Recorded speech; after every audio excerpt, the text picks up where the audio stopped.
লেবাননে ইসরায়েলের হামলা বন্ধ না হওয়া পর্যন্ত যুক্তরাষ্ট্রের সঙ্গে পাকিস্তানে কোনো শান্তি আলোচনায় অংশ নেবে না ইরান, এমনটাই জানিয়েছে দেশটির বার্তা সংস্থা ফার্স নিউজ। সংস্থাটি জানায়, ইরানের আলোচক দল পাকিস্তানের রাজধানী ইসলামাবাদে পৌঁছায়নি এবং ইসরায়েল লেবাননে বোমা হামলা বন্ধ না করা পর্যন্ত যুক্তরাষ্ট্রের সঙ্গে শান্তি আলোচনায় অংশ নেওয়ার কোনো পরিকল্পনা তাদের নেই। ফার্স নিউজের দাবি, লেবাননে যুদ্ধবিরতি কার্যকর না হওয়া পর্যন্ত যুক্তরাষ্ট্রের সঙ্গে ইসলামাবাদে আলোচনায় না বসার বিষয়ে পাকিস্তানকে আনুষ্ঠানিকভাবে জানিয়েছে তেহরান। এর আগে ওয়াল স্ট্রিট জার্নাল জানিয়েছিল, যুক্তরাষ্ট্রের সঙ্গে আলোচনার জন্য একটি ইরানি প্রতিনিধি দল ইসলামাবাদে পৌঁছেছে।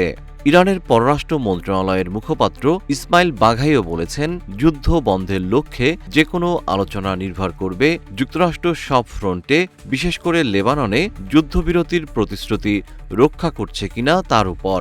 এদিকে পাকিস্তানের মধ্যস্থতায় যুক্তরাষ্ট্র ও ইরানের মধ্যে ঘোষিত 2 সপ্তাহের যুদ্ধবিরতি নিয়ে কূটনৈতিক তৎপরতা চললেও লেবাননে ইসরায়েলের হামলা অব্যাহত রয়েছে। লেবাননের সিভিল ডিফেন্সের তথ্য অনুযায়ী বুধবার থেকে জোরদার হওয়া হামলায় অন্তত 303 জন নিহত এবং 1150 জন আহত হয়েছেন।